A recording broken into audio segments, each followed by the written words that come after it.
મનુષ્ય તરીકેનો આપણો જન્મ એ આ સંસારના પરિભ્રમણની સૌથી શ્રેષ્ઠ ઉપલબ્ધિ ગણાય. અનેક જીવો જન્મે છે, જીવન વિતાવે છે અને પૂરું કરીને આગળ ચાલ્યા જાય છે. આ એક અનંત યાત્રા છે,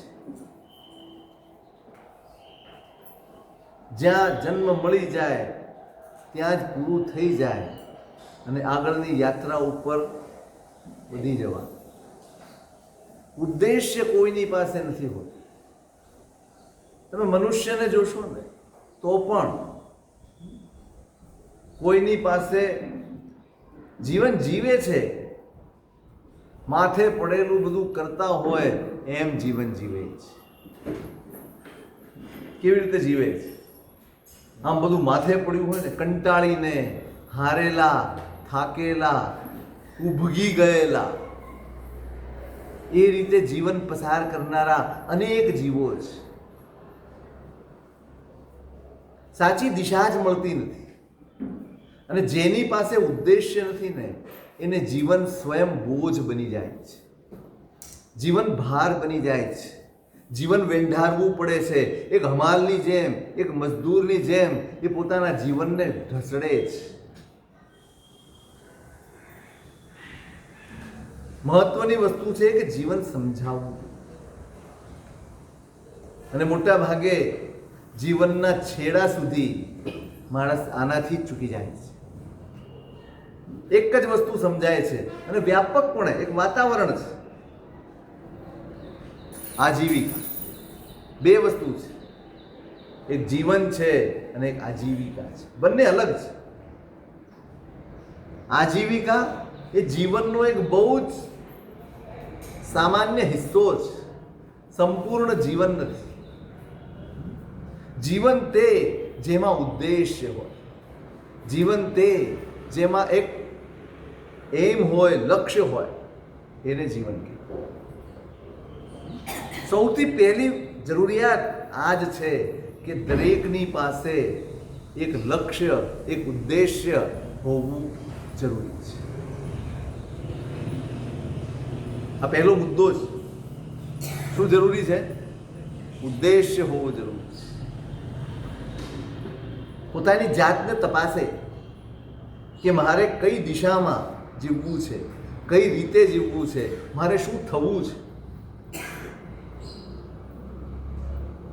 દરેકની પાસે એક ગોલ હોય છે કે મારે આ થવું છે.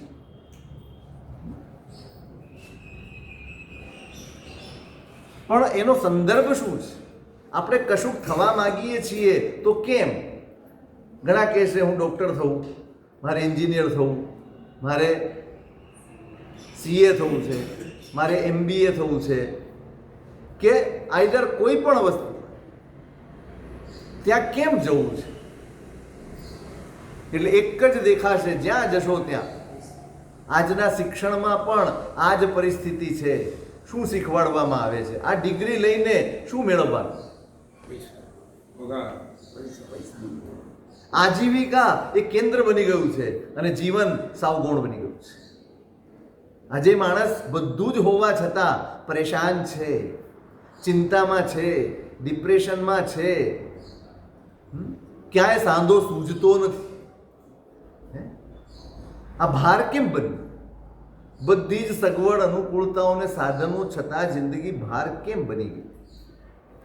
કારણ કે આજીવિકાનું લક્ષ્ય તો રહ્યું, જીવનનું લક્ષ્ય ના. આજીવિકા તો ઉદ્દેશ્ય બની ગઈ, જીવન એ ઉદ્દેશ્ય ન બન્યું. અને એમાં માણસ હારે છે. કેમ આટલા બધા કેસો આજે આત્મહત્યાના બને છે, સંઘર્ષના બને છે, ક્લેશના બને છે? એની પાછળનું કારણ શું છે? એન્જિનિયર થવું છે, વૈજ્ઞાનિક થવું છે, MBA થવું છે, IAS ને IPS થવું છે, જે પણ ડિગ્રી હોય બધું જ થવું છે. પણ એના પાયામાં જે હોવું જોઈએ, જે મૂળ ઉદ્દેશ્ય હોવો જોઈએ, એ ઉદ્દેશ્ય કોઈની પાસે નથી. પહેલો ઉદ્દેશ્ય શું હોવું જોઈએ? આપણે બચપણથી આપણે પૂછીશું ને, કોઈને પણ, તમે નાના બાળકને પૂછો તારે શું થવું છે, એના મનમાં જે બેઠું હશે હું પાયલોટ થઈશ, હું ડૉક્ટર થઈશ, હું ફલાણું થઈશ, કોઈના મોઢે પહેલું એ નહીં સાંભળવા મળે કે પહેલાં હું સારો માણસ બનીશ. સારા માણસ થવાના ઉદ્દેશ્યની ઉપર કોઈ પણ ડિગ્રી આવશે તો એ જીવનને અજવાળશે, તો એ જીવનને સુખમય બનાવશે, તો એ જીવનને સરળ બનાવશે. પણ જ્યાં પાયામાં સારા માણસ થવાનો ઉદ્દેશ્ય નથી, ત્યાં ભલે ડૉક્ટર થઈ જાઓ, ભલે એન્જિનિયર થઈ જાઓ કે ભલે ગમે તે થઈ જાઓ. તમે જુઓ છો આજે જે પ્રકારે દરેક ક્ષેત્રમાં, એ વકીલાતનું ક્ષેત્ર હોય, એ ડૉક્ટરીનું ક્ષેત્ર હોય કે કોઈ પણ ક્ષેત્ર હોય, એ ક્ષેત્રમાં આટલી નિમ્ન કક્ષાના વિચારો કેમ છે? ડૉક્ટરો આટલો ભ્રષ્ટાચાર કરે છે, દવાવાળાઓ આટલો બધો ભ્રષ્ટાચાર કરે છે, આટલી બધી મિલીભગત ચાલે છે, બહુ ખતરનાક રીતે ચાલે છે. દર્દીને દર્દ છે કે નહીં એક ટાર્ગેટ હોય છે. કોર્પોરેટ જગત થઈ ગયું છે હવે તો, અને એના ટાર્ગેટ હોય છે કે આટલા દર્દી, આટલું આ હોય છે ને, ગમે તેમ કરીને ટાર્ગેટ પૂરા કરવાના છે. કેવા કેવા કૌભાંડ ચાલે છે આ દુનિયાની અંદર. તમે વિચારો ને તો એમ થાય કે આપણી કલ્પનાથી ઘણા આગળ અધપતન સુધી આપણે પહોંચી ચૂક્યા છે. કેમ? શું ઉણપ છે? શું ઓછું છે? આપણે કોરોના વખતે પણ જોયું છે, કોઈક દેવતા તરીકે આગળ આવ્યા છે તો કેટલાકોએ જે કર્યું છે ને એ વર્ણવી ન શકાય એટલી હદનું નિમ્ન કક્ષાનું કામ કર્યું છે. કેમ? બસ આ જ પાયો રચાયા વગર કશુંક મળી ગયું છે. ઉદ્દેશ્ય જે જીવનનો પહેલો હોવો જોઈએ કે મારે સારા માણસ થવું છે, મારે સારા ઇન્સાન, સારા માણસ, સારું જીવન. એટલે શું? સારા એટલે હું આજે ધર્મની વાત નથી કરતો, હું આજે તમને સામાયિક પ્રતિક્રમણ પૂજાની વાત નથી કરવાનો. માણસ સારો હોય કે હું સારો માણસ બનું, એના પાયામાં શું છે? શું હોય તો સારો માણસ કહેવાય? હા, પણ એના માટે શું જરૂરી છે? સ્વસ્થ શરીર, સ્વસ્થ મન, સ્વસ્થ ભાવ, બૌદ્ધિક વિકાસ અને કાર્યક્ષમતા. આ પાંચવાના છે. 3 જીવનને લાગુ પડે છે, 2 તમારી આજીવિકા. બંને એમાં સામેલ છે. સારા માણસ થવામાં એવું નથી કે તમે આજીવિકા ખોઈ નાખશો, તમારી કમાણી ચાલી જશે, તમે વ્યાપારી નહીં બની શકો, તમે કશું મેળવી એફોર્ડ નહીં કરી શકો. ના, એવું નથી. તમે બધું જ મેળવી શકશો. 5 વાના જોઈએ, સાથે જ ચાલે છે. જીવન અને આજીવિકા જેની બંને સાથે ચાલે છે એ ક્યારેય જીવનમાં દુવિધામાં નથી હોતો, એ ક્યારેય જીવનમાં પીડિત નથી હોતો. એ સ્વસ્થ અને હળવાશથી જીવન જીવે છે. પણ આ બંને સ્વસ્થ શરીર, ચાલો કોણ ધ્યાન રાખે છે? પ્રામાણિકપણે કહો, શરીરની સ્વસ્થતાનું ધ્યાન કોણ રાખે છે? પોતે જ રાખવું પડે. નહીં, કોણ રાખે છે? હું એ પૂછું, કોણ રાખે છે? આજે કોણ પોતાની જાત માટે જવાબદાર છે? આજે દરેક માણસ પોતાના મનને સંતોષવામાં, પોતાના મનને તુષ્ટ કરવામાં એની પાછળ પોતાનું જીવન પૂરું કરે છે. મારા મનમાં આ આવી ગયું છે, આ મારા હિતમાં છે કે નહીં, આ મારા સુખ માટે છે કે નહીં, આ મારા લાંબા ગાળામાં સુખ માટે છે કે નહીં, એવા વિચાર જ માણસ પાસે નથી રહ્યા.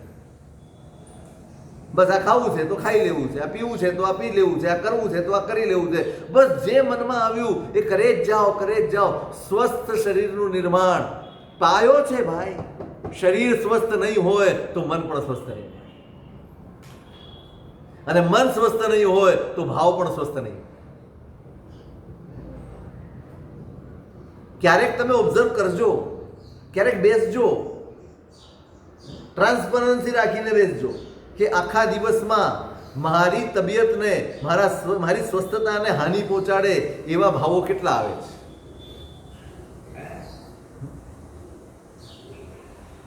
કેટલા પ્રકારના રિએક્શન આપણે આખા દિવસમાં આપતા હોઈએ છીએ, આપીએ છીએ ને. દરેક બાબતમાં આપણા રિએક્શન હોય ને હોય. આપણા અભિગમ સ્વસ્થ નથી રહ્યા, શરીર સ્વસ્થ નથી, મન સ્વસ્થ નથી. એમ નહીં માનતા કે જીમમાં જઈએ છીએ એટલે શરીર સ્વસ્થ છે.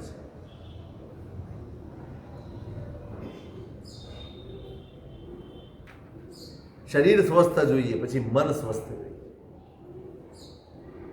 આ કેળવણી છે. શરીરને કયો આહાર કેવી ચર્યા, શેનાથી સ્વસ્થ રાખી શકાય. આજે આખું શીર્ષાસન થઈ ગયું. તમે 11 વાગે 10 વાગે જમી લેતા અને પછી સાંજે 5 વાગે જમી લેતા. બસ પછી કોઈ દાડો રસોડા. હવે કેવા ટાઈમ થઈ ગયા? 2:30, 4 બપોરનું જમવાનું 2:30, 3 સુધી થાય. પછી ઠેઠ રાત્રે જ આવે. આખી સાયકલ બદલાઈ ગઈ. અને સાયકલ બદલાવાથી તમારા આરોગ્યને જે નુકસાન પહોંચ્યું છે, અને આ જ આહારના કારણે આપણા મન પણ બગડ્યા છે. નથી આપણું શરીર સ્વસ્થ, નથી આપણું મન સ્વસ્થ, નથી આપણા ભાવો સ્વસ્થ. આપણે કોઈ પણ પરિસ્થિતિમાં કંટ્રોલમાં રહી શકતા નથી. કોઈ પણ પરિસ્થિતિમાં આપણા ભાવોને આપણે કંટ્રોલ કરી શકતા નથી. તરત જ આપણા રિએક્શનો પ્રગટ થઈ જાય. એટલે સારા માણસ થવું છે એનો અર્થ આટલો જ છે. તમે પૈસાવાળા થાઓ એટલે સારા થઈ જાઓ છો. તમે કોઈ પદ પ્રતિષ્ઠા પામી જાઓ એટલે સારા થઈ જાઓ છો. તમે કોઈ માન સન્માન પામી જાઓ છો એટલે સારા થઈ જાઓ છો નહીં. સારાની અનુભૂતિ તમને થવી જોઈએ. તમને પોતાને કે હા મારું સરસ છે.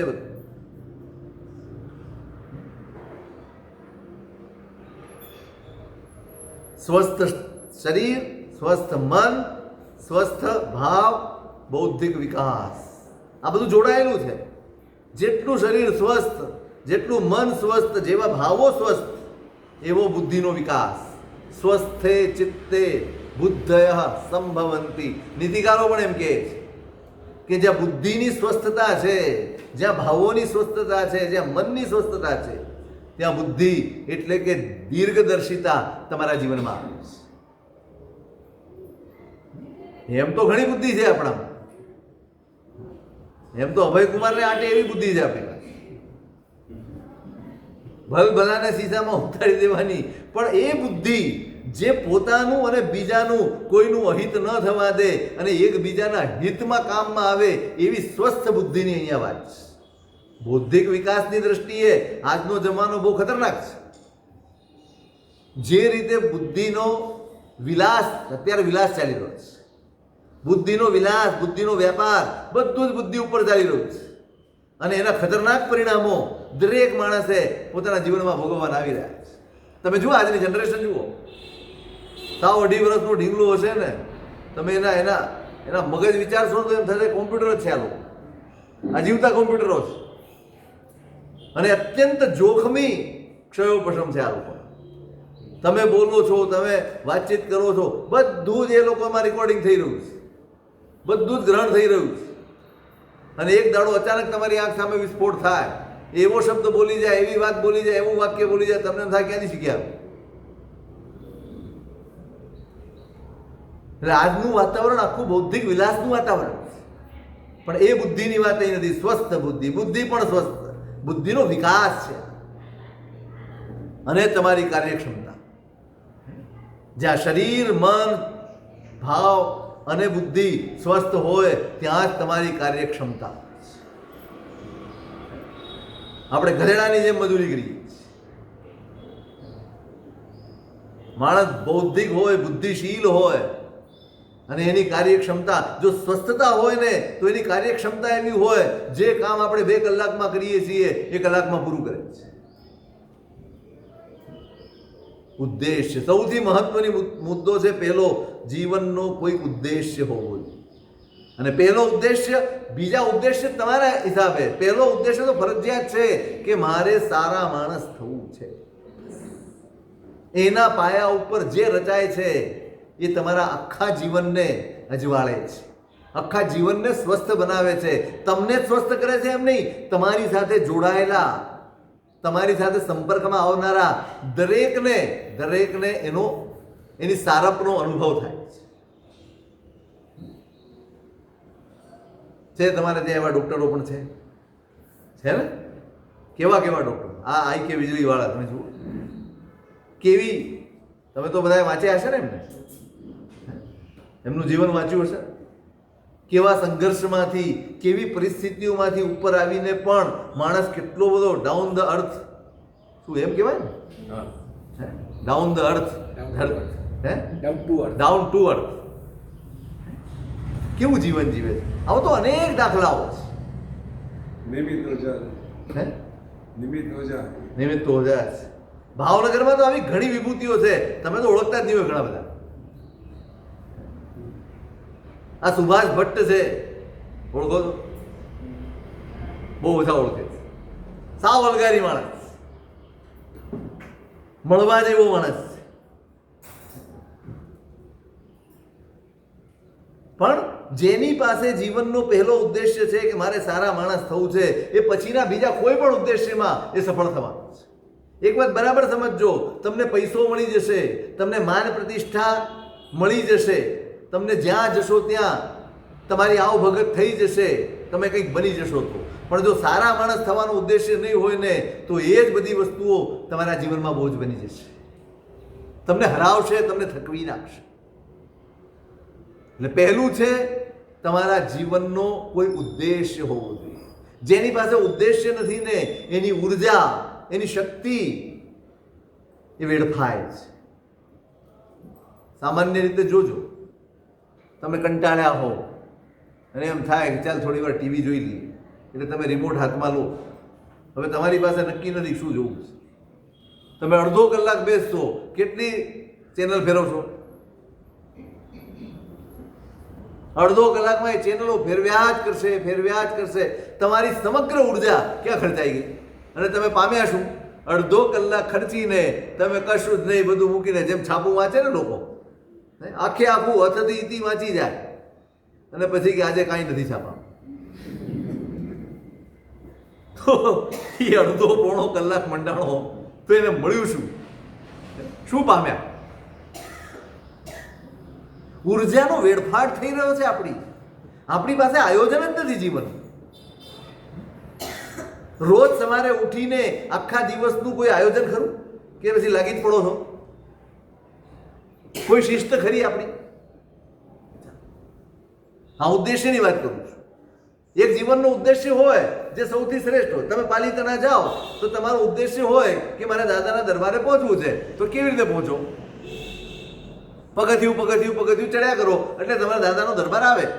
એમ આપણા જીવનનો કોઈ ઉદ્દેશ્ય હોય કે મારે અહીં સુધી પહોંચવું છે અથવા આ થવું છે, તો ત્યાં સુધી પહોંચવા માટે રોજ તમારા જીવનનો આજના દિવસનો મારો કાર્યક્રમ શું ફિક્સ તો હોય. આ ટાઈમથી આ ટાઈમ, બાકીના ટાઈમ નહીં, બગાડવાના ન હોય. સમય સાધવાનો છે, સમય સાર્થક કરવાનો છે. આપણા આખા દિવસની ચર્યા તમે વિચારશો તો તમને સ્વયં ખ્યાલ આવી જશે કે મોટા ભાગનો દિવસ મારો વેડફાઈ જઈ રહ્યો છે. મોટા ભાગના દિવસનો સમય, કિંમતી સમય, શેના કારણે? મારી અવ્યવસ્થાના કારણે, મારી અણસમજના કારણે, મારી અસ્પષ્ટતાના અભાવમાં હું મારા દિવસનો મોટા ભાગનો સમય વેડફી રહ્યો છું. ત્યાં ચેતવાનું છે. વેડફાઈ રહ્યું છે આપણું બધું. કેટલું કરી શક્યા હોત તમે, કેટલું વાંચીને તમારા મનને સ્વસ્થ કરી શકો, કંઈક નવું જાણી શકો, તમારા સ્વયંને, તમારી જાતને મોટિવેટ કરી શકો, એવું કેટલું છે. આપણામાં નિયમ કરો, ક્યાંય પણ જઈએ પણ આપણી સાથે પુસ્તક હોય ને હોય. કેટલાને નિયમ? ક્યાંય બહારગામ જઈએ એમ નહીં, ઘરેથી બહાર નીકળો ને થેલી હોય કે નહીં? પેલા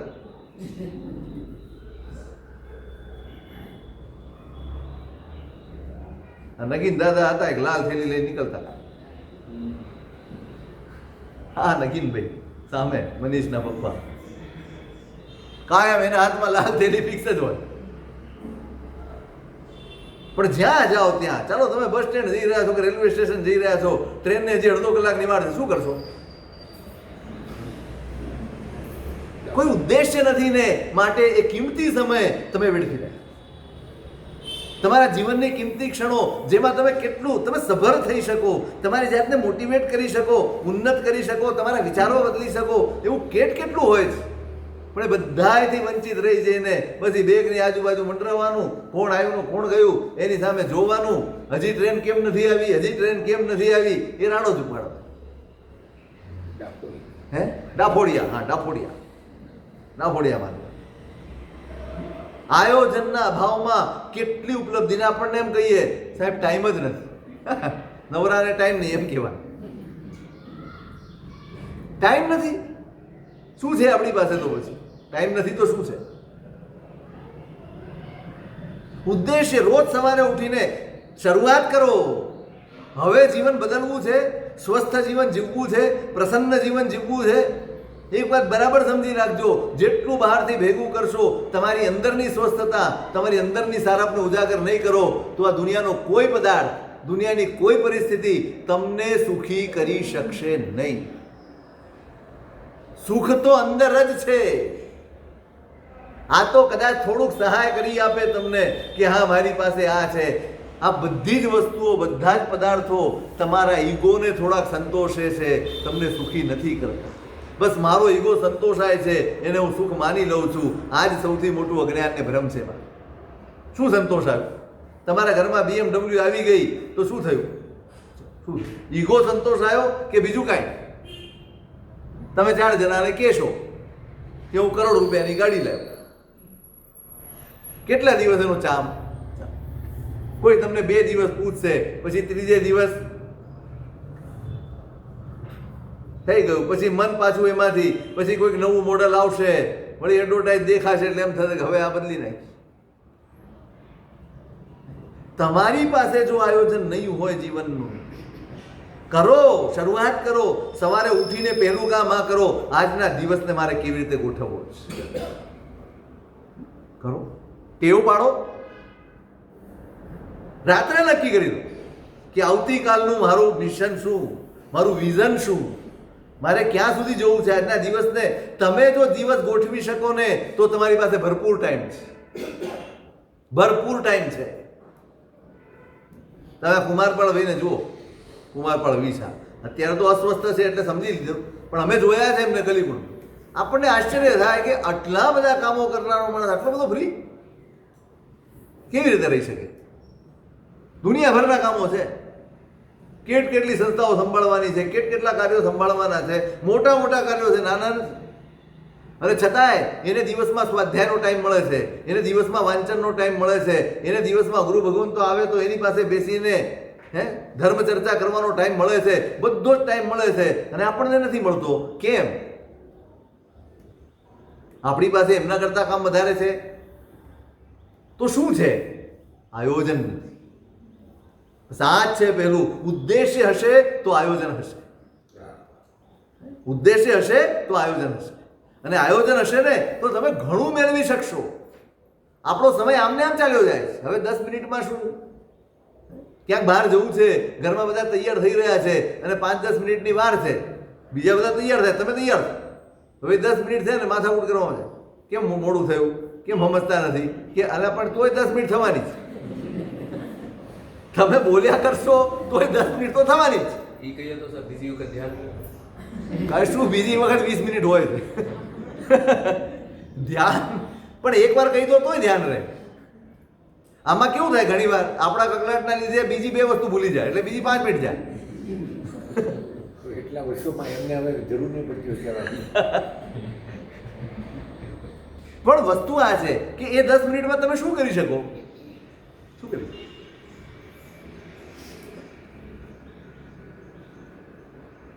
ઉપયોગ કરતા શીખો, ઉદ્દેશ્યપૂર્વક જીવો. તમારી ઉર્જા વેડફાય એ 10 મિનિટમાં તમે આ મગજને બગાડી નાખી. હવે આવા ચિત્તથી તમે બહાર નીકળો ને એટલે 2 કામ બગડે. તમે સ્વસ્થતા વગર બહાર નીકળો એટલે તમારા કામ બગડે છે. ઘણા બધા કાર્યો કેમ બગડી જાય છે? ક્યારેય ઘરેથી નીકળો ત્યારે ક્યારેય કકળાટ કરીને નીકળવું નહીં, ક્યારેય નહીં. દુકાને જાઓ, ઓફિસે જાઓ, દેરાસરે જાઓ, ખાવા જાઓ, પીવા ખાવા બેસો ત્યારે પણ કકળાટ કર્યા વગર પેલા બેસજો. આ બધી વસ્તુઓ આપણને સામાન્ય લાગે છે પણ આ આખા જીવનને ઇફેક્ટ કરે છે, અસર પહોંચાડે છે અને એનો પ્રભાવ આપણા જીવનમાં અનુભવાય છે. પહેલો મુદ્દો એમ છે કે ઉદ્દેશ્ય દરેકની પાસે સ્પષ્ટ હોવું જોઈએ. મારે ક્યાં સુધી પહોંચવાનું છે અને શું થવું છે, બસ તો એટલું જ.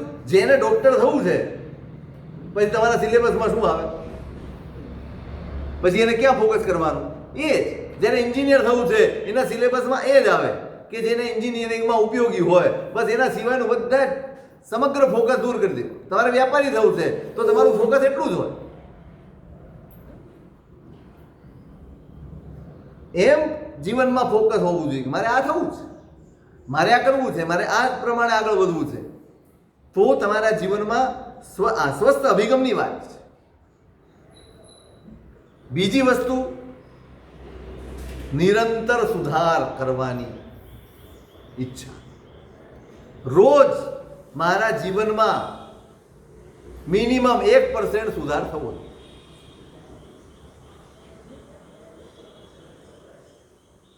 હંમેશા સુધાર કરવાની તૈયારી. રોજ રોજ રોજ રોજ થોડો થોડો થોડો થોડો પોતાના જીવનમાં સુધાર લાવવાનો, પોતાના સ્વભાવમાં સુધાર લાવવાનો, પોતાના વ્યવહારમાં સુધાર લાવવાનો, પોતાના વિચારોમાં સુધાર લાવવાનો, પોતાની ભાષામાં સુધાર લાવવાનો, પોતાની બધી જે પણ કાર્યો છે દરેકમાં સુધાર લાવવાનો.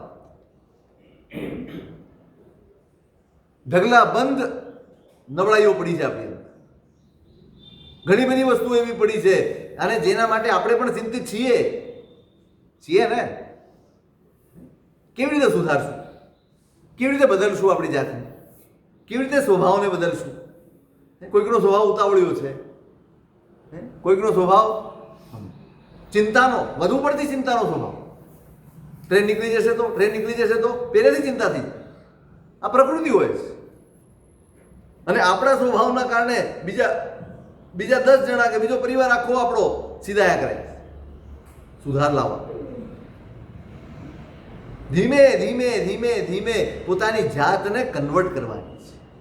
જીવન એ પુરુષાર્થ માંગે છે, જીવન મહેનત માંગે છે, જીવન પરિશ્રમ માંગે છે. આપણે હજી જન્મ પામ્યા છીએ, જીવન તો આપણે બનાવવાનું છે. જન્મ પામવા માત્રથી સમય પસાર થઈ શકે છે, જીવન જીવી શકાતું નથી. સમય પસાર કરવો હોય તો છે, ગાય ભેંસ સમય પસાર કરે છે, બધા જ પ્રાણીઓ સમય પસાર કરે છે. જીવન જીવવું શું છે અને સમય પસાર કરવું શું છે એ બંને અલગ છે. જ્યાં સતત સુધારો છે એ જીવન છે, અને જ્યાં એક સરખો પ્રવાહ ચાલ્યા કરે છે એનું નામ સમય છે. જે આવ્યું એ કરી લીધું, જે ગોઠ્યું એ કર્યું, જે ન ફાવ્યું એ છોડી દીધું. અસ્ત વ્યસ્ત હોય એ ક્યારેય જીવન ન હોય. સતત સુધારની અપેક્ષા જેને હોય અને સતત સુધારની જાગૃતિ જેની અંદર હોય એની પાસે જ જીવન હોય. સંકલ્પ હોય આજના આખા દિવસમાં, સવારે જ નક્કી કરે આજે આ વસ્તુમાં મારે સુધાર કરવાનો છે. ઓફિસમાં બેઠા હોઈએ, ઓફિસના માણસો હોય, ઘરના માણસો હોય, ઘરમાં કામ કરનારા લોકો હોય, એની સાથેનો વ્યવહાર હોય કે પરિવારવાળા સાથેનો વ્યવહાર હોય કે ગ્રાહકો સાથેનો વ્યવહાર હોય, દરેક જગ્યાનું ઓબ્ઝર્વેશન હોય આપણી પાસે. દરેક વસ્તુ આપણા મગજમાં હોય કે આપણે કેવો વ્યવહાર કરીએ, અરસપરસ વ્યવહાર કેવો કરીએ છીએ. આપણને એમ લાગે કે બધું બરાબર છે, પણ તમે કોઈ દિવસ પૂછો ખરા? આપણે અરસપરસ કોઈ દિવસ પૂછીએ ખરા ઘરમાં પણ કે ભાઈ હું જે વ્યવહાર કરું છું એ બરાબર છે? પૂછો ખરા? બધા એમ જ માને કે અમે કરીએ છીએ બરાબર છે, નહીતર ખામી જ કાઢે. કા હવે બોલી જવાનું, ચિંતા નહીં કરવાની. બધું ન બોલે સાહેબ. કાંઈ બોલતો નહીં હો. હું નથી બોલતો.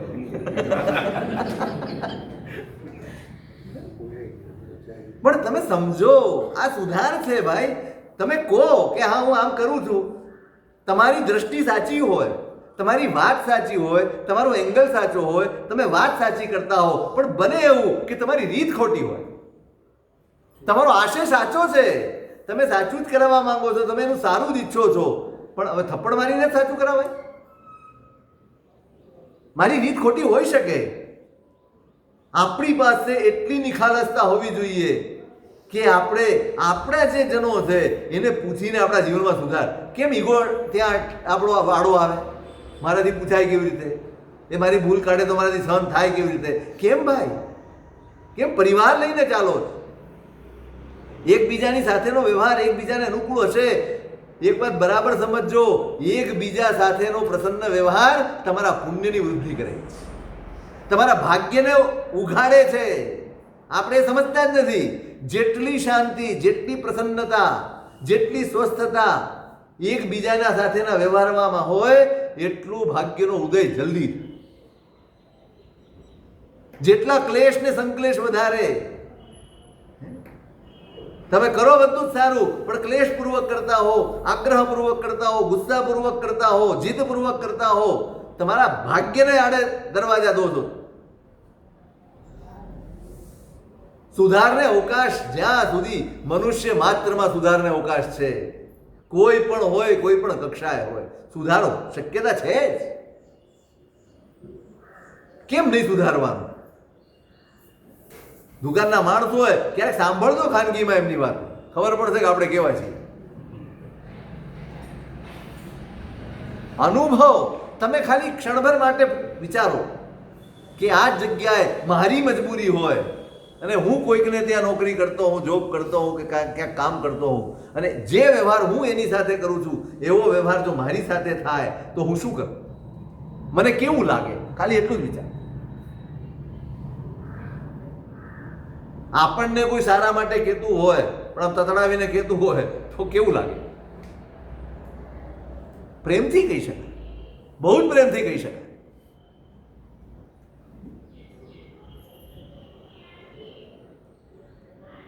સુધાર અવકાશ છે રોજ રોજના સુધારમાં. અને તમે જોજો ધીમે ધીમે, અરે પૂછીને કરો ભાઈ, એને જુઓ. તમે જ્યારે વ્યવહાર કરો ને ત્યારે સામાન્ય એક્સપ્રેશન જોયો, એના એક્સપ્રેશન કેવા છે, એને કેવું લાગ્યું હશે, ખબર તો પડે જ. નથી પડતી? પડે જ છે ને. દુઃખ થયું છે, ગમ્યું છે, ખબર પડે. તમે એને કહો કે આજે 500 રૂપિયા તને ભેટ આપું છું, ત્યારે એનો ચહેરો જુઓ, ચહેરા ઉપરથી ખબર પડે જ કેટલા સુધાર બાકી છે. તો રોજ પોતાના જીવનમાં ઓછામાં ઓછો 1% સુધાર કરવાની આ બીજી કન્ડિશન છે. તમારે જીવન સરસ બનાવવું છે તો આ બીજી કન્ડિશન છે. રોજ રોજ રોજ રોજ કંઈક ને કંઈક મારામાં સુધાર થવો જ. ઉઘાડું રાખો, તમારું ઉઘાડી રાખજે બારી છે ને દુલાભાઈ કાગળ. દુઃખી કે દર્દી કે કોઈ, એ ભલે જુદા સંદર્ભમાં છે, આપણે જુદા સંદર્ભમાં વિચારીએ. આપણા સુધાર માટેની આપણી બારી ઉઘાડી રાખો. એવો એકાદ મિત્ર એવો હોય અથવા પરિવારજન એવો આપણો એકાદ હોય જે આપણને કહે કે ભાઈ તું આ કરે છે, તું ભલે બધા માટે, ઘણા લોકો કરે આમ, તૂટી જાય એટલું કામ કરે, તૂટી જાય એટલું ધ્યાન રાખે, પણ છેલ્લે જઈને બધું ધોઈ નાખે. એવો વ્યવહાર કરે કે બધું ધોવાણ થઈ જાય. દયા આવે આપણને લોકોની કે ગધેડાની જેમ કૂટા, ગધેડાની જેમ મજૂરી કરે અને છેવટે બોલીને બગાડી.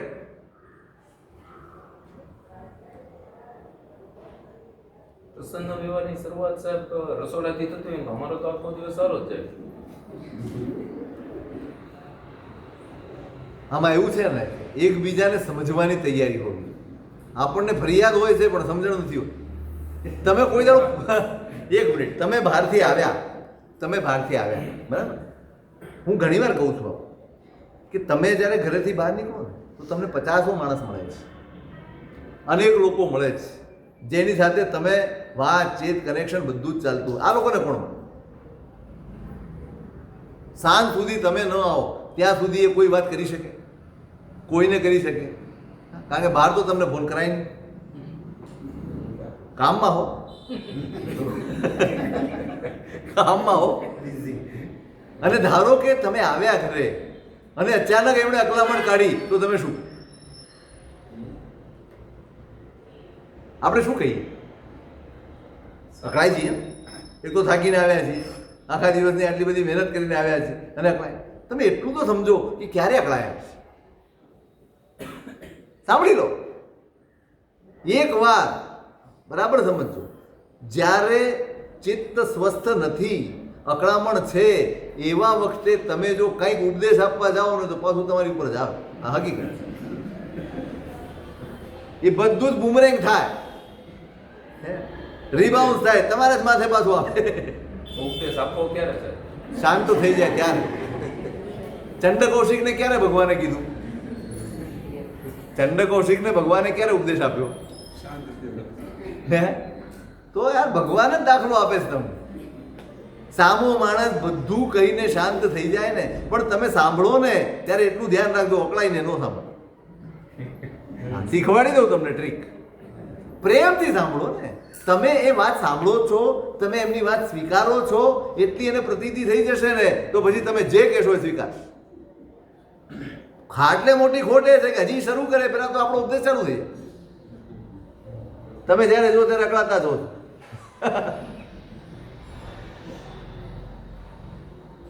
એટલે રોજ થોડોક થોડોક થોડોક સુધાર કરવાની તૈયારી આપણી હોવી જોઈએ. આ બીજો મુદ્દો છે.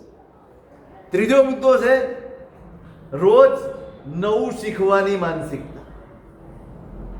કશુંક નવું મેળવવું, કશુંક નવું શીખવું, કશુંક નવું સમજવું, જિજ્ઞાસા હોવી. આમ એવી જિજ્ઞાસા, બાળકને તમે જોયો છે? નાનું બાળક હોય ને એ બસ સતત જોયા જ કરે બધું, આમ એકાગ્રતાથી જોયા કરે. એના માટે બધું જ નવું છે. આમ બાળ સહજ જે જિજ્ઞાસા હોય ને એવી જિજ્ઞાસા હોય, કંઈ પણ નવું જાણવાની. જે તે વસ્તુ નહીં, વિવેકપૂર્વક જે તે જાણવામાં રસ ન રાખે, જેનાથી કોઈ પ્રાપ્તિ ન હોય, જેનાથી કોઈ ઉપલબ્ધિ ન હોય, જેનાથી હું મારી જાતને કંઈક મેળવ્યું એવું ન લાગે, એવું ન મેળવે, એવી જિજ્ઞાસા રાખે. નવું શીખવાનું, રોજ કંઈક ને કંઈક શીખવાનું. ક્યાંક વાંચીને શીખે, કોઈકની પાસે બેસીને શીખે કંઈક ને કંઈક નવું. શીખવાની અનેક શાખાઓ. પણ એ ક્યારે શક્ય બને? તમારું જીવન ગોઠવાયેલું હોય તો. તમારું જીવન વ્યવસ્થિત હોય તો તમને સમય મળે અને તમે શીખી શકો. જેમ કે તમારું બાળક છે અને એને આપણે શું કરીએ છીએ? આખા દિવસનું એનું ટાઈમ ટેબલ હોય, સ્કૂલના ટાઈમ ટેબલ હોય, દરેક ક્લાસના ટાઈમ ટેબલ હોય, એને ટ્યુશન જવાના ટાઈમ ટેબલ હોય, અને એમાં જે ટાઈમ વધે એમાં આપણે એમ વિચારીએ કે આને કંઈક નવું શીખવાડી દઈએ. ક્યાંક સંગીતના ક્લાસમાં મૂકશો, ક્યાંક બીજા કોઈ ક્લાસમાં મૂકશો, કંઈક ને કંઈક શીખવાડવાની આપણી તમન્ના હોય છે અને આપણે એને શીખવાડીએ છીએ. એમ આપણે પણ અપડેટ થવાનું છે, આપણે પણ નવું શીખવાનું છે, આપણે પણ નવું ગ્રહણ કરવાનું છે. ખેટ કેટલું છે આ દુનિયા. એટલે રોજ કંઈક ને કંઈક નવું શીખવાની તમન્ના રાખવી આ પણ એક મુદ્દો છે જીવનને બદલવા માટે. બસ જિજ્ઞાસા એવી હોય, કંઈક સારું જાણવું, કોઈક મહાપુરુષના જીવન વિશે જાણવું. આપણે શિક્ષણ જ છે. કોઈકનું જીવન ચરિત્ર લઈ લીધું, કોઈકના જીવની વિશે લઈ લીધી અને તમે વાંચવા બેઠા, એમાંથી ઘણું શીખવા મળશે. ઘણું શીખવા, એમના અનુભવો, એમના જીવન પ્રસંગો એ પણ આપણને ઘણું શીખવાડી જાય. વ્યવહાર કેવી રીતે કરવો, કેવા સંયોગોમાં કેવી રીતે વ્યવહાર કરવો, કેવી રીતે બોલવું, કેવી રીતે તકલીફ આવે કે ઉપાધિ આવે કે સંકટ આવે તો એમાંથી બહાર નીકળવા માટે શું કરવું, આ બધું જ શીખવા મળે. એક નવો દ્રષ્ટિકોણ મળે, એક નવો એંગલ મળે. શીખવા માટેની તમન્ના હોવી. કેટલું શીખીએ આપણે? બચપણથી અત્યાર સુધીની આપણી જે અવસ્થા ગઈ એમાં સ્કૂલમાં ભણ્યા ગણ્યા બરાબર છે, એ સિવાય આપણે શું નવું શીખ્યા?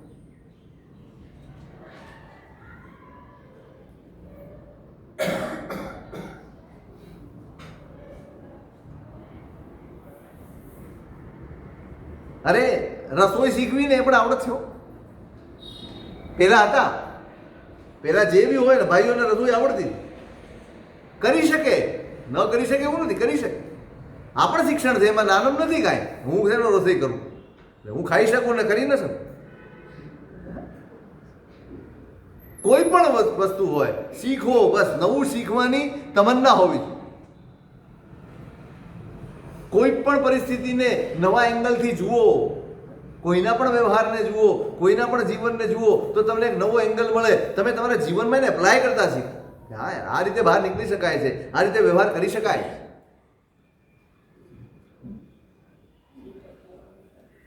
ચોથી વસ્તુ, જાપાનમાં લોકો શું કરે? જ્યારે ચિંતામાં હોય, ટેન્શનમાં હોય, જીવન છે એટલે આ પરિસ્થિતિઓ તો ઊભી થવાની, પણ મનને શાંત કરો. શું કરે લોકો? જંગલમાં ફરવા જાય. એને વન સ્નાન કહેવાય. વન સ્નાન કહેવાય. તમારા ચિત્તને શાંત કરવા માટે પ્રકૃતિના ખોળે તમે જાઓ. ગયા છો?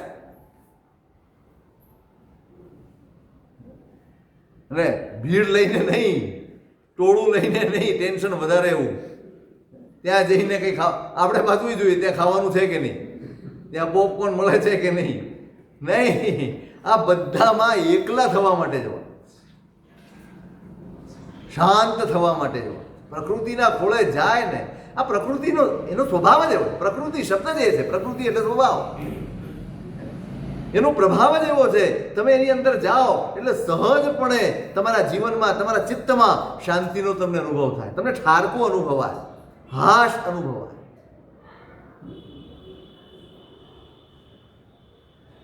જાપાનમાં આ લોકો કરે છે, ઘણા બધા લોકો કરે છે. એમ લાગે કે હવે બસ કંટાળ્યા છીએ. તમે ફરવા જાઓ છો, તમે જાઓ છો એટલે જ કે હવે અહીં કંટાળ્યા છીએ એટલે જાઓ, એટલે ત્યાં જઈને આવો એટલે વધુ થાકીને આવો. આપણે ફરવા જઈએ છીએ તો વધુ થાકીને આવીએ છીએ કે ફ્રેશ થઈને આવો? સાચું કહો. આવીને સીધું મૂકે હાશ, કામ પતી ગયું. હા, ત્યાં તમને જર્નીનો તાપ લાગી હા અરે યાર, જર્ની, જર્ની એટલે પ્રવાસ. આમ આનંદમય હોય ને એને જર્ની કે પ્રવાસ કહેવાય. બાકી તો બધું રખડી આવ્યા એમ કહેવાય, આખડી આવ્યા. એટલે ગોઠવણી જ એવી કરવી જોઈએ. હવે 4 દિવસમાં 15-20 જગ્યાએ જવાનું હોય ને તો એના થાક જ લાગવાના. તમે નક્કી કરો ક્યાં જવું છે. એવું એકાદું તીર્થ પસંદ કરી લો જ્યાં સાવ શાંતિ હોય. પછી મણિલક્ષ્મી વાળું નહીં. દેલવાડા જાઓ.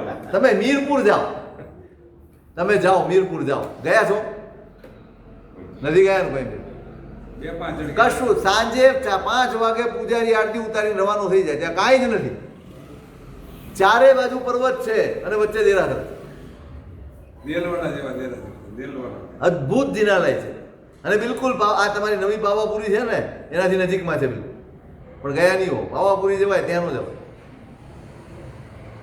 મોર કેટલા વિશે જથ્થાબંધના કમ્પાઉન્ડ એટલા મોર આવી અદ્ભુત જગ્યાઓ છે. એના ખોળે તમે જાઓ ને તો આમને આમ તમારા ચિત્તના ટેન્શનો બધા ઓગળી જાય, એમને એમ તમારા ભાર ઉતરી જાય. એવા અદ્ભુત સ્થાનો છે જે હજી આપણા મનુષ્યની બુદ્ધિની પહોંચની બહાર એવા ઘણા સ્થાનો બચ્યા છે. જ્યાં આપણે પહોંચ્યા છીએ ને ત્યાં તો આપણે રમખાણ જ કરી નાખ્યા છે. એ પ્રાચીન તીર્થો, એની પ્રાચીનતા, એની પવિત્રતા, એ બધું જ આપણા પૈસાના લીધે જોખમમાં આવી. દેલવાડા દેરાસરમાં સાહેબ રાત્રે બેઠા હોય ને આમ અદ્ભુત કોઈ ન હોય, નોટ અ સિંગલ મેન. તમે અહીંયા સાંજે આવશો તો ઘણી શાંતિ મળશે. રાઈટ. અહીં કોઈ નથી હોતું. તમે આવો, બેસો. આ એ પ્રકૃતિ, પરમાત્મા એ પ્રકૃતિનું મુખ્ય રૂપ છે ભાઈ. એ પ્રકૃતિના નાયક છે.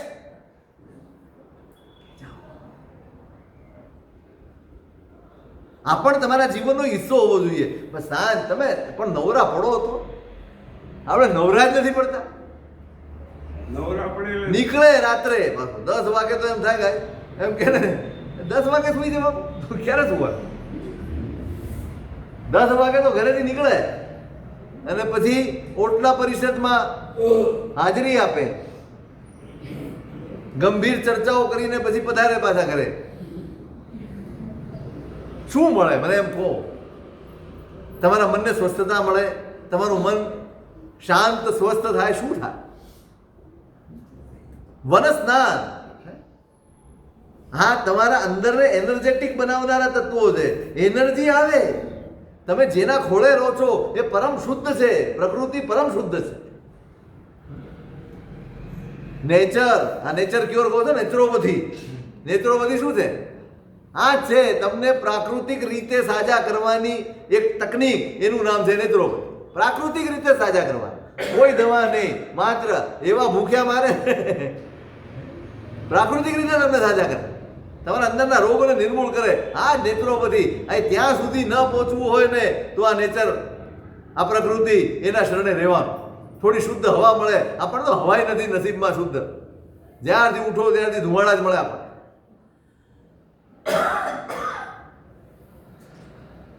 પાંચમી વસ્તુ એટલે ના પાંચમી બરાબર ગણાવી દઈશ પછી પાછી. ના ના એક વિચાર કે આ દુનિયામાં કશું પણ પરફેક્ટ નથી અને આ જ આ દુનિયાની સુંદરતા છે. એટલે જે જેવું છે તેનો તે રીતે સ્વીકાર કરી લો તો તમારું જીવન એકદમ સુખમય બની જાય. સમજાય? જે જેવું છે તેને તે રીતે સ્વીકારી લઈએ તો આપણા જીવનમાં આનંદ આવી જાય. પરિસ્થિતિનો સ્વીકાર કરતા શીખવા. તમારી શક્તિઓ અસીમ છે, નિસ્સીમ શક્તિઓ છે આપણી પાસે. આપણે એકાદી વસ્તુને લઈને એટલા બધા ડિપ્રેસ થઈ જઈએ છીએ કે આપણે આપણી બીજી આંતરિક શક્તિઓને ઓળખી શકતા નથી. આપણે શક્તિઓનો પરિચય મેળવી શકતા નથી. બસ એના જ ઉપર ફોકસ, જે મને નથી મળ્યું અથવા જે મને નબળું મળ્યું છે એના ઉપરના ફોકસના લીધે આપણને જે શ્રેષ્ઠતમ મળ્યું હોય ને એ ચૂકી જઈએ છીએ. જે પણ મળ્યું છે અને એના ઉપર ફોકસ કરવાને બદલે મારી પાસે શું ક્ષમતા છે એનો વિકાસ કરો. પેલા એક વૈજ્ઞાનિક થયા ને તમારે શું નામ અહીંયા છે ને હોટેલ પેલા વ્હીલચેરમાં સ્ટીફન હોકિન્સ આખું શરીર આઝાદ છે અને અવકાશ વિજ્ઞાનનો સૌથી મોટો વૈજ્ઞાનિક, દુનિયાના બુદ્ધિશાળીમાં બુદ્ધિશાળી, સૌથી મોટો વૈજ્ઞાનિક. શરીરમાં બચપણથી આ સ્થિતિ છે. તમે તમારા માટે એકાદી નબળાઈ એ પડકાર છે. હા હર્ષદભાઈ વલભીપુર વાળા કેવી પરિસ્થિતિમાંથી ક્યાં પહોંચ્યો માણસ? કોઈકની ફેંકેલી બીડીના ઠૂંઠા પીનારો એ માણસ હતો. કોકની ફેંકેલી બીડી. અટકી ન જાઓ. આ એમ કે છે કે આ જીવનમાં આ સુંદરતા છે કે તમને એકાદ નબળું મળ્યું મૂકી દો. આ તમારી આંખ સામે અહીંયા તમારી આ અંધ ઉદ્યોગશાળા છે ને, આ સામે શું કરે છે? શિક્ષિત કરે છે તો એ લોકો ક્રિકેટ પણ રમે છે. કેટલી એક્ટિવિટીઝ એ લોકો કરે છે. તમે જુઓ તો જ તમને પ્રેરણા મળે એમાંથી. યાર આવું છે. કુદરત તમારા અંદર ભરપૂર મૂકીને આપે છે, પણ હું ફોકસ ક્યાં કરું છું એના ઉપર નક્કી થાય કે મારું જીવન કેવું છે. મારું ફોકસ નબળાઈ ઉપર હોય છે અને હું આખું જીવન ડિપ્રેશનમાં પસાર કરું. મારી પાસે આ નથી, મને તો આવું મળ્યું. જો સારું હોત ને તો અમે તો ક્યાંય ને ક્યાં પહોંચી ગયા હોત. આ ઘણું સારું હતું તે જોયું જ નહીં. તે જોયું તારી નજર જ ના ગઈ.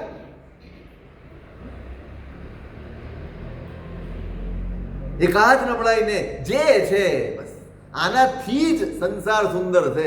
બધું જ એક સરખું હોત, આ ચારે આંગળી સરખી હોત તો બધી એક લાઈનમાં હોત તો શું થાય? ઘણા બધા કામો અટકી જતો. આ ઊંચા નીચા છે ને એટલે જ આપણે ઘણું કામ કરી શકીએ છીએ. આ સીધું હોત તો આપણે કામ ન કરી શકીએ. એટલે એક નેગેટિવ પાસું પણ હોય, પોઝિટિવ પાસું પણ હોય, બધું જ હોય. બધાયનું સંમિશ્રણ આ સંસાર છે. એમાંથી તમારી સારપને તમારે ઉજાગર કરવાની. ફોકસ એનો સ્વીકારી લો. જે હોય તમારા પોતાના જીવનમાં હોય તો એ, અને તમારી સાથે જોડાયેલામાં હોય તો એ પણ છે. હવે કોઈક વ્યક્તિનો સ્વભાવ થોડોક આવો છે તેવો છે, સ્વીકારી લો.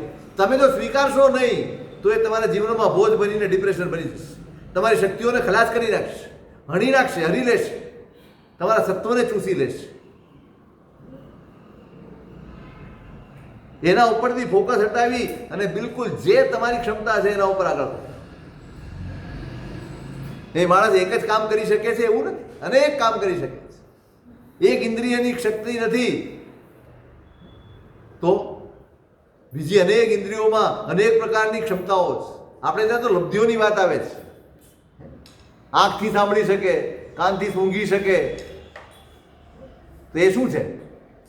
શક્તિ જ છે, તમારી અંદર પણ પડેલી છે. પણ પહેલા જે હોય તેનો તે દ્રષ્ટિએ સ્વીકાર કરી લો એટલે તમારું જીવન સૌથી પહેલા તો સ્વસ્થતા આવી. પછી છઠ્ઠી વસ્તુ ભોજન. 80% પેટ ભરાય એટલે ખાવાનું બંધ કરી દેવું. કેટલા ટકા? 180 નહીં, હા એટલે ચોખવટ ગુણોદરી. આપણે તો એને તપ ગણ્યું છે ભાઈ, ગુણોદરી તપ. કારણ આહાર બહુ જ મોટું વિજ્ઞાન છે, બહુ જ મોટું વિજ્ઞાન છે આહાર. આહાર જો વધારે કરો ને એટલે સૌથી પહેલા તો શરીર સુસ્ત થાય, શરીરમાં સુસ્તી આવે આવે ને આવે. તમે જોજો કેરીની સિઝનમાં બપોરે ઝાપટી હોય ને પછી તમને ગાથા કરવા બેસાડો, જોકું જ આવે. એક્શનમાં 3:30 જુઓ ને. જમણવાર હોય ને શ્રીખંડ બનાવ્યો હોય બપોરના, અને પછી જો ભાવી ગયો અને દબાઈ લીધો, પછી ઉઠ્યા પછી એમ જ થાય હવે અડધો કલાક તો અને સુસ્તી આવે ને એટલે તમારું મગજ બી કામ કરવાનું બંધ કરી દે. એટલે આહાર સંયમ જેના જીવનમાં છે એનું જીવન ખૂબ સ્વસ્થ. સંયમ, 4 રોટલીની ભૂખ હોય તો 3 ઊભા જ રહી જવા. અને સૌથી અઘરી બાબત આ છે, સૌથી મહત્વની બાબત પણ આ છે અને સૌથી અઘરી બાબત પણ આ છે. મહત્વની બાબત એટલા માટે છે કે આહારથી ઘણું બધું કંટ્રોલ થાય છે, આહારના લીધે ઘણું બધું ચાલે છે, આહારના લીધે મારા મનમાં વિકલ્પો આવે છે, મારા મનમાં વિચારો આવે છે. આહાર એ ઉર્જા છે. મેં એક દિવસ કહ્યું હતું કદાચ, આહાર ઉર્જા છે અને એ ઉર્જા એટલી જ લેવાય જેટલો મને આખા દિવસમાં ખપ હોય. એથી વધારેની જો ઉર્જા આવે આપણા શરીરમાં એટલે સમજી લો આ વૈજ્ઞાનિક વાત કરી રહ્યો છું, ધાર્મિક વાત નથી કરી રહ્યો. તમારા શરીરમાં ઘણા બધા બાળકોને છે ને તમે જોયા હશે, ખૂબ તોફાની, ભયંકર તોફાની. આપણે કંટાળી જઈએ એવો તોફાન કરે. કેમ કરે છે? કેમ કરે છે? સમજાય છે એ કેમ તોફાન કરે છે? આપણે એક જ કહી દઈએ તોફાની છે, એનો સ્વભાવ જ એવો. નહીં, એની અંદરની ઉર્જા છે ને એ ક્યાંક વહેવા માંગે છે અને તમે એને કશું આપતા નથી. તમારી પાસે એવું કંઈ છે જ નહીં, કોઈ દ્રષ્ટિકોણ જ નથી કે આ બાળકને શું આપીએ કે જેથી એની અંદરની ઉર્જા વપરાય. હવે વપરાશે નહીં એટલે અહીં કૂદશે, ત્યાં ચડશે, ફલાણે કરશે, અહીં તોડશે, અહીં ફોડશે, એ બધું જ કર્યા કરશે અને આપણે ફરિયાદો કરીએ છીએ. સાહેબ કોઈ રીતે માનતો નથી, પણ કેવી રીતે માને?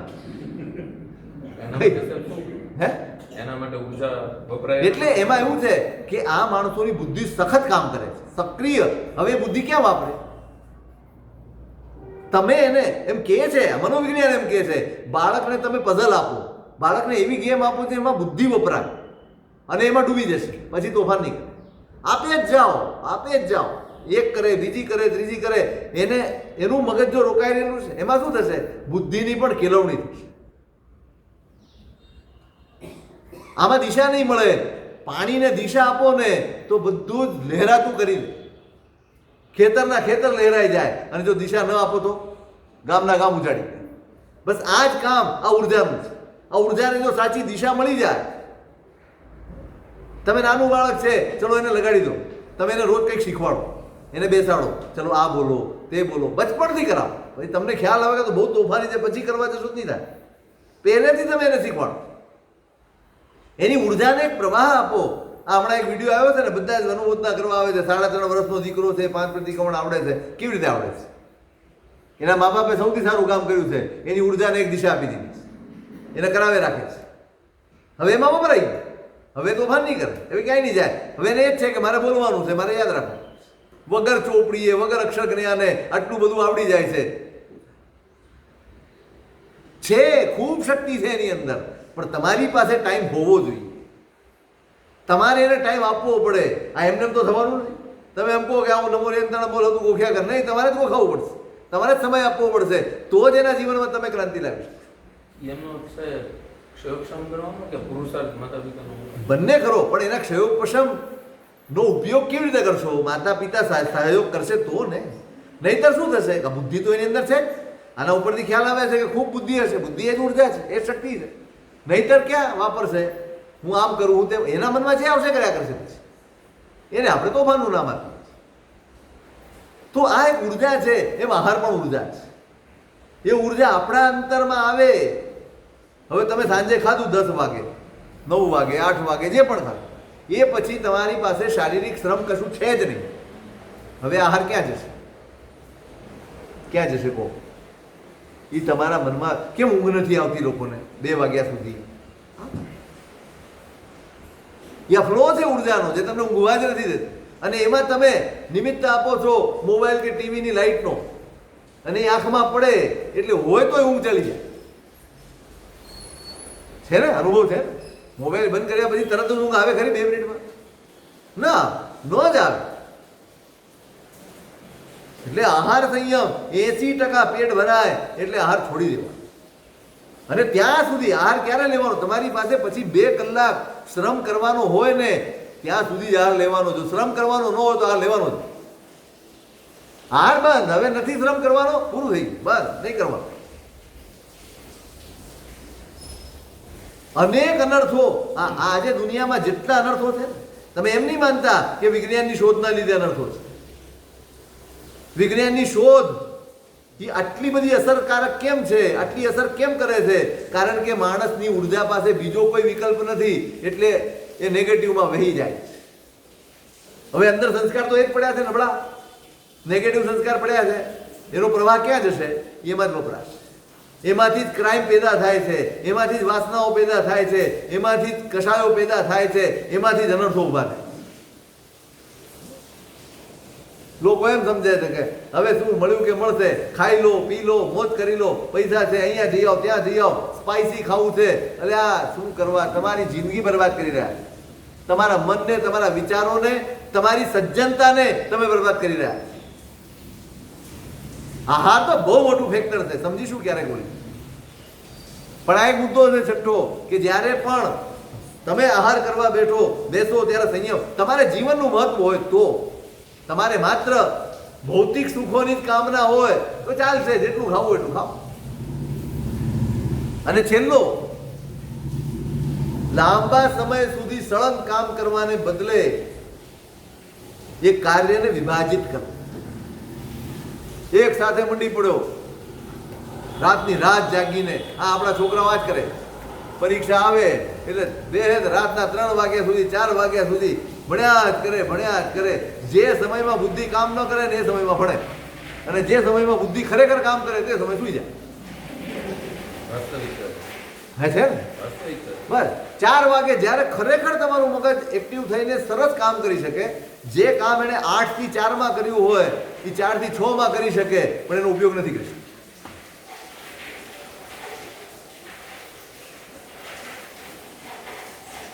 એટલે 7મો મુદ્દો આ છે કે લાંબા સમય સુધી કરવું, કર્યા જ કરવું નહીં.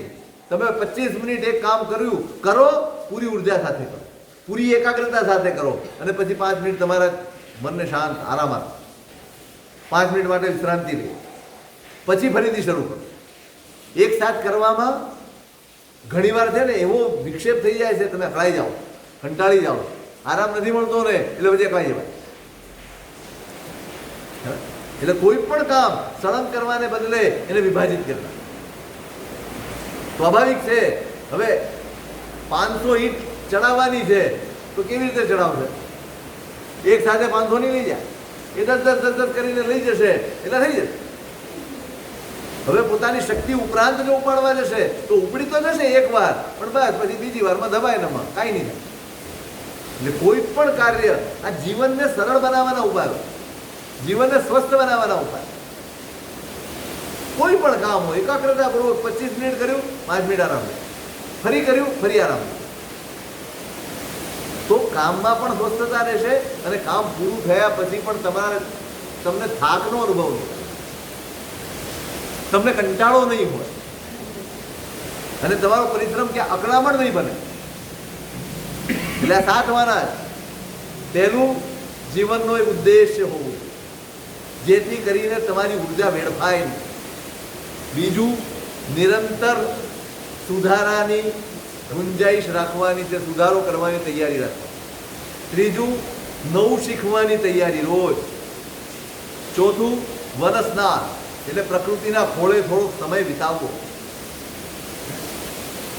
પાંચમું, જે જેવું છે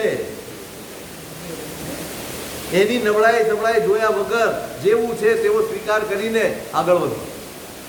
છઠ્ઠું, આહાર સંયમ, 80% પેટ ભરાય એટલે તમારે ઊભા રહી જવા.